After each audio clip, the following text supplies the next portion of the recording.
गली से भाग के आया हूँ, वहाँ भी पूरा दिखला दूंगा भैया। गली भाग के आया हूँ भैया।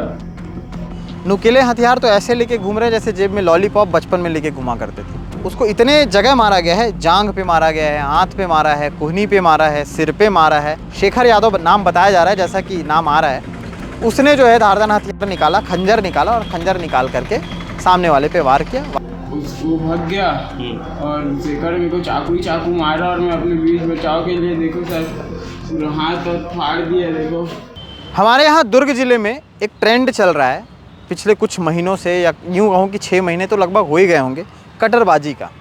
कटरबाजी, चाकूबाजी, लोग तो नेल कटर से भी मार दे रहे हैं। नुकीले हथियार तो ऐसे लेके घूम रहे हैं जैसे जेब में लॉलीपॉप बचपन में लेके घुमा करते थे। इतना सस्ता हो गया है, इतने आसानी से लेकर के घूम रहे हैं।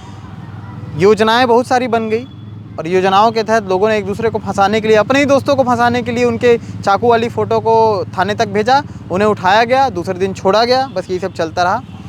मतलब यूँ कहूँ कि लीपापोती होती रही और मामला जो है वो कम नहीं हुआ। ऐसा कोई हफ्ते में ऐसा कोई दिन नहीं है, या फिर ऐसा कोई सीरियल वाइज देखा जाए, किसी दिनांक को देखा जाए तो ऐसा कोई टाइम नहीं है कि चाकूबाजी ना हुई हो। चाहे वो दोपहर के हो, चाहे वो शाम के समय की हो, चाहे वो रात के समय की हो, कोई भी टाइम हो, चाकूबाजी हो रही है। धारदार हथियार से, नुकीले हथियार से एक दूसरे को मार रहे हैं।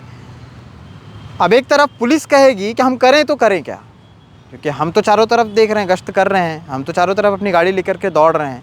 हम कितने लोगों को रोक सकते हैं? इतने लोग हैं, वो कुछ ना कुछ तो उनकी मानसिकताएं चली रही है, तो ऐसा कर रहे हैं। कुछ लोग ये कहेंगे कि पुलिस कुछ नहीं कर रही है, पुलिस सिर्फ खाना पूर्ति करती है, पुलिस लेती है, देती है और छोड़ देती है। बहुत सारे आरोप प्रत्यारोप आप मढ़ते रहिए, और ऐसे आरोप प्रत्यारोप के बीच ऐसे एक घटना हो रही होगी जब आप ये खबर सुन रहे होंगे, और मैं सीमांत कश्यप सचिन भाऊ के साथ ये खबर सुना रहा हूँगा। इस दौरान और भी कहीं कटरबाजी हो रही होगी और शायद उसकी भी अपडेट हम आपको इस स्क्रीन पर दिखा दें। लेकिन फ़िलहाल जिस खबर के लिए, अपडेट के लिए मैं यहाँ पर आया हूँ, उसके बारे में बता दूँ। दरअसल तिल्हा नाला खुर्सीपार में एक जगह है, वहाँ पर 2 गुटों में लड़ाई होती है।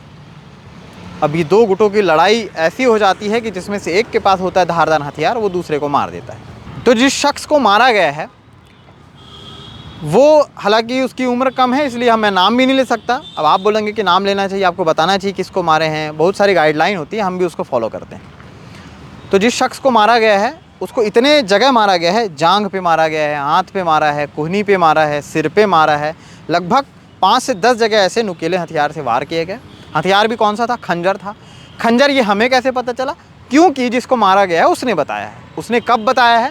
जब वो लाल बहादुर शास्त्री अस्पताल लाया गया, जब पहले ये पूरा मामला तिल्हा नाला के पास हुआ, वहाँ पर सतनाम समाज के कुछ लोग हैं, उनका कुछ कार्यक्रम चल रहा था, वहीं पर ये लोग भी थे। ये लोग आपस में झगड़ा हुए, जिसके साथ झगड़ा हुआ वो शख्स भी उसका दोस्त है। ये दोनों दोस्त हैं और दोनों में आपसी ऐसी लड़ाई हो रही थी। तो इन लोगों को लगा कि नॉर्मली झगड़ा लड़ाई तो होते रहता है इन लोगों का। अब सोचिए, लोग इतना नॉर्मली कैजुअली ले लिए हैं सारी चीज़ों को कि झगड़ा लड़ाई नॉर्मली होता है। तो 2 पक्षों में लड़ाई झगड़ा हो रहा था। इन लोगों को लगा कि आपस में दोस्त हैं, ऐसे ही लड़ रहे होंगे। इतने में जो दूसरा पक्ष का जो शख्स है, शेखर यादव नाम बताया जा रहा है, जैसा कि नाम आ रहा है, उसने जो है धारदार हथियार निकाला, खंजर निकाला और खंजर निकाल करके सामने वाले पे वार किया। वार करने के बाद वहाँ से अपने दोस्तों के साथ फरार हो गया। जिसको चाकू लगी, जिसको धारदार हथियार से जिसको मारा गया है, उसके दोस्त जो थे उन्होंने 112 को नंबर डायल किया। पुलिस वहाँ पर पहुँची। उसके बाद लाल बहादुर शास्त्री अस्पताल गए, वहाँ पर हम भी थे, तो हमें ये सारी जानकारी हुई। जानकारी लेने के बाद हमने उस शख्स की बात करने की कोशिश की जिसको पट्टी बांधा जा रहा था, जिस पे टाँके लगाए जा रहे थे। उससे बात करने की कोशिश की। उसमें कुछ अंश उसने बताए हैं उस समय के, जब उसके साथ ये सारी वारदातें हो रही थी, वो आपको सुनाते हैं। कौन मारा कुछ पता है? पता ना भैया। कौन मारा? शेखर और मज्जी उसके साथ था। अच्छा, और उसका भाई था। क्यों मारा भाई? आदित्य। हम लोग से थोड़ा बहसबाजी हो गया था। हाँ, फिर हम लोग इधर आ गए थे रोड तरफ भाग के। अच्छा, थोड़ा मोड़ा झगड़ा हुआ था, हाथ और चला था एक दूसरे का। फिर हम लोग भाग के आ गए थे। ठीक है। उसके भाई के पास, फिर तेरा भाई से झगड़ा हो गया भाई।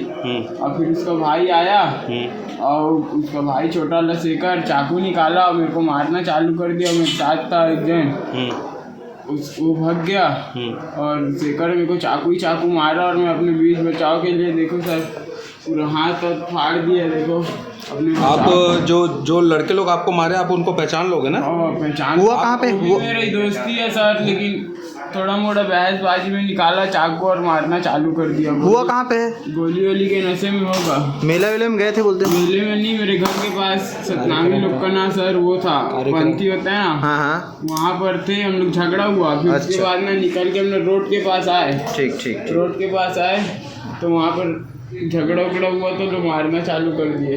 ठीक। और फिलहाल जो आरोपी है उसको पुलिस तलाश कर रही है और जल्द उसे पकड़ने की कोशिश की जा रही है। अमूमन ऐसे मामलों पर पुलिस तलाश करती है, जल्द ही जो अपराधी है, मुख्य अपराधी, उसे पकड़ने की कोशिश करती है। अब ऐसे में पुराना भी कुछ ऐसा किस्सा है, जैसे खुर्सीपार में एक और हत्या थी, उसमें भी अभी आरोपी फरार है।